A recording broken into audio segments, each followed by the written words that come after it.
We are here today with another conversation. Today, our topic is going to be motivation, specifically in the context of our health and wellness. And so, Logan, before we jump in, could you just kind of define for us motivation in this context? What are we talking about? How does it apply? Absolutely. We are not talking about first, because it's the only thing I need to say I feel in the area of not talking about. We are not talking about dedication, meaning this is not a thing that is going to be around 24/7, that's going to keep you going for 6 months. That's not what we're talking about. Okay. So, what we are talking about is the thing that gets you up and moving at first, the thing that maybe when you're having a rough time makes you want to go and get it anyways, the things that maybe you can think of or conjure an image of that gets you up and wanting to do it, things that get you motivated. That's motivated. It's momentary, it's powerful, but it is momentary. Mm, absolutely. I appreciate that distinction too. It's easy to think of motivation as, it's supposed to be this ever present thing that just always gives you fuel and fire. To that, I would just like to say dedication also doesn't do that. Nothing does. The way you keep going with fire is by learning through experience how to properly execute when necessary dedication and motivation, Wow. because sometimes dedication just isn't enough and you're still going to question. That's when you need to conjure these motivators. Sometimes you're just in a good groove and you can just go because you got that dedication at the moment, right? Dedication can come and go just as motivation can, but it lasts longer. And honestly, if managed by a motivator, like when you have a hole in your dedication, you're plugging it in with a motivator, then your dedication just keeps going. And that's when when you get good at that, it can appear like it's always a fire to go, go, go. But everybody's got to use little motivators from time to time to keep that going, keep that fire. Okay. And so now, how do we apply this to everyday life? How would we kind of break it down and make it manageable? What are the different aspects and how does it apply? Well, we're gonna break this down into the same three aspects as before: the mental, the spiritual, and the physical, as we did with their training. And they all apply in similar ways. When we're talking about the mental, we're talking about how we're thinking, directing our thoughts, keeping them in line, because whether or not people like to talk about it, we all like to indulge in some depressive, sad thoughts from time to time. It's called self pity, and we all do it, or we all want to do it. We may not all do it, but we all want to. That urge is there. It's just like anger and hate, right? Just because we don't all act on it doesn't mean we don't all feel it. Finding mental, spiritual, and physical in this application. Physical is, I think, the most obvious. That's the you got to get up and clean the room, or you got to get up and lift, or you got to get up and do something. That's the physical. You got to get yourself physically motivated to move.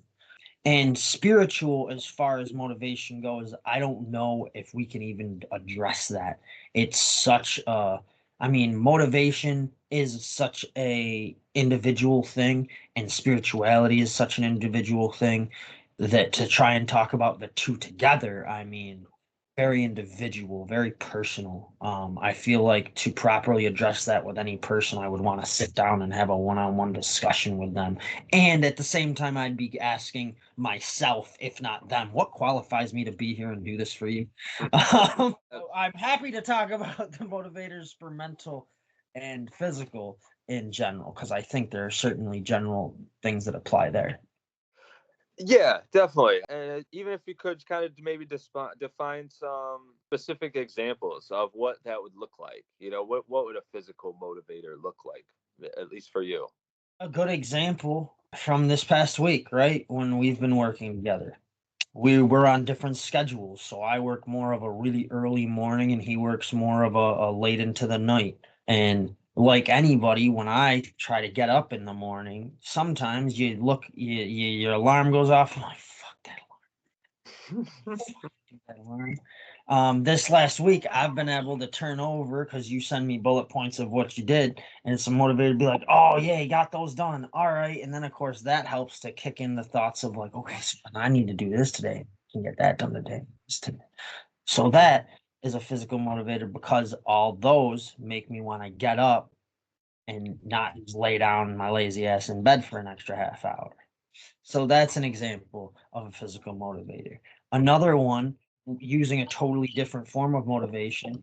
Um, we grew up in the situations we did dealing in, street life shit. And so we grew up with rap music. I don't listen to it a great deal anymore because it brings me to a certain place like I used to be in that isn't the nicest person. But I do still enjoy the music in my own way, and it is a great motivator before a training session and during the training session to get me to push as hard as I absolutely can because puts me back in that kind of survival mindset. Okay. So in that sense, that's a physical motivator. I was just kind of trying to bounce back kind of what I heard out of that. And so it seems like you're kind of using these different aspects. For example, you were using, kind of your mental ability to change your state in order to motivate yourself in the short term. You see a trigger and then you process that within your mind, and then it allows you to go up and perform the action. Yeah. So how would that play out in a mental term? I'm having a rough day mentally. I'm just not feeling it. I'm foggy. I'm scattered. Whatever the case may be. Something I could do to try and get myself focused and back in line. Absolutely. So this is where techniques like meditation and breath work and such, I think especially in the beginning, kind of need to be used until you develop a certain level of awareness. Because a big part of the mental motivation in my book is the very first step is being able to observe your thoughts so that you can catch things when they're going a certain way that isn't good, and also develop a certain emotional maturity and control so that when you're feeling a certain way, you're able to not just feel that, but you're able to recognize this is the feeling. You're able to catch that, and then you are able to execute some kind of mental behavior change pattern to redirect emotions, thoughts, things of this nature. Because I find those two to be very melded together. So most of the examples that come to my mind have to do with PTSD and stuff like that, and I don't think that'll click with everybody. Well, I mean, I think basically it's, I notice that I'm dysregulated, being able to identify what are the feelings behind that, and then kind of remove myself from the situation Right. to. So a good example, I got one. A good example would be a breakup, right? You've been through a breakup. And let's say you've been through a breakup, it's already been a couple days, right? And you're still feeling really down and crappy and you just don't want to do anything.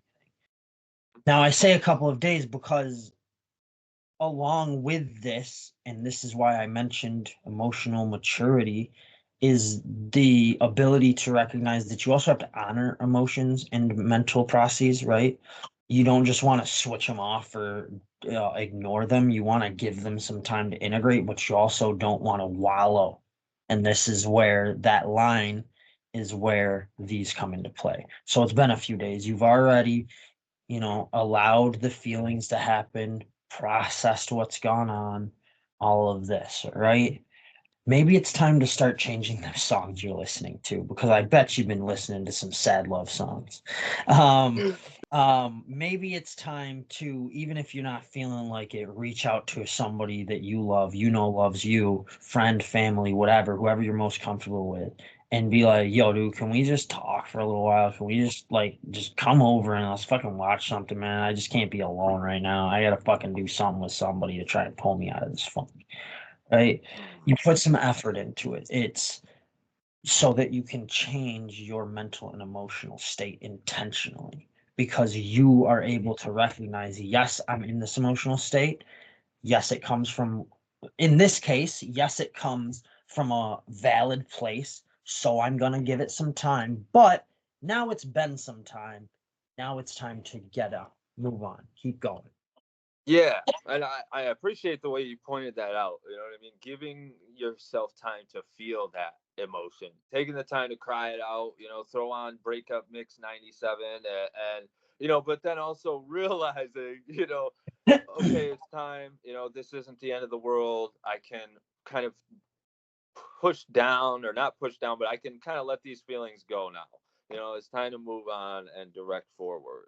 I felt what is appropriate to feel, and I don't need to let myself feel worse. I don't need to, instead of sitting here and thinking of, oh, I lost the best thing that ever, or oh, why didn't I do this, or what's wrong with me? I caused this. Instead, start trying to focus more on the solutions. Start trying to focus more on what you can build now. Start trying to focus more on your options that are available now. Because yes, it Absolutely. sucks when the path you're on suddenly has a dead end sign on it. And you didn't fucking see that coming. Son of a bitch! I thought I was on the right path. What the hell? Now I got to turn around, or even if I'm diverted, like I thought I was gonna go. What? Park your car there and just stay lost forever, or are you gonna start that up? Maybe look at the map. Okay, if I head this direction, at least I'll hit a town. I don't know if I'll like that town, but I'll hit a fucking town, and Just from that go. town, I can figure out where to go from there. That maybe I'll like better.